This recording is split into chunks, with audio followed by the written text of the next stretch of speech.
Hello, this is Natalie Zangon, also known as Mother Goose, Raw and Real. So, today I wanted to do a video on elaboration about the concept of neurodiversity. What does it mean? What does that say about us? Where do we hold? And all that fun stuff. So, another interesting concept that I wanted to say is that this week's Torah portion is the Parsha of Noach, and one of the temperaments of some of the righteous people we learn about in the Torah also have some sort of different types of neurodiversity of thinking, if you really think about it.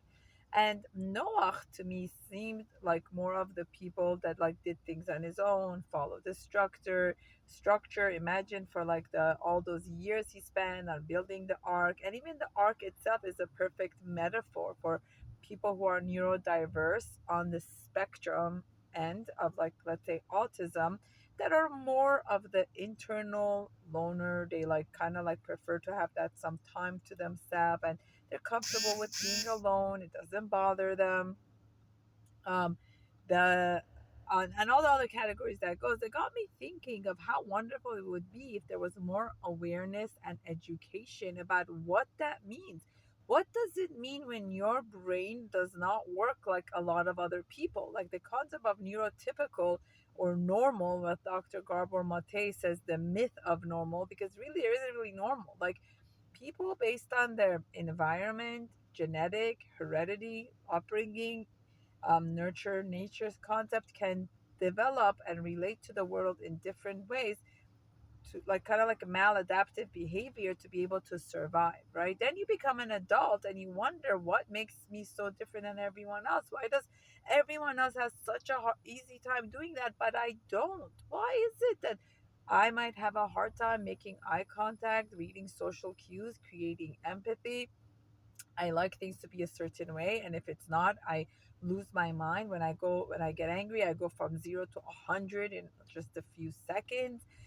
My emotions pump a lot, and then you have the opposite of like people that like might be struggling with like ADHD, the scattered brain, the dreamers, they're thinkers, like almost like Yosef in the Torah, very into his emotions. He cried. He like spoke to the prisoners, spoke to this one, spoke to that one. Their mind worked differently than the rest of the world. Neurodiversity simply means when your mind is not linear, it's not the typical triangle, and it's a combination of different things. So to really create an empathy and emotional understanding, that everyone's mind and brain processes things differently.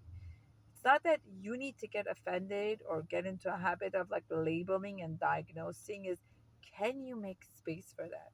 Can you create a space of understanding for that?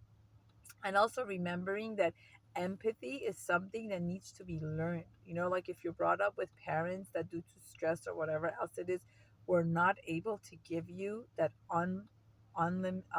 unconditional love, empathy, support, sometimes you might pick up learned autism behavior because you did not have that natural flow.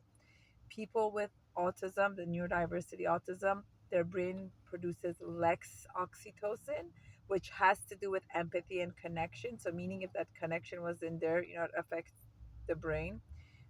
They have a smaller cerebellum, like they're behind their brain, where it's in charge of like relationship and emotion and things like that. It's just developed differently.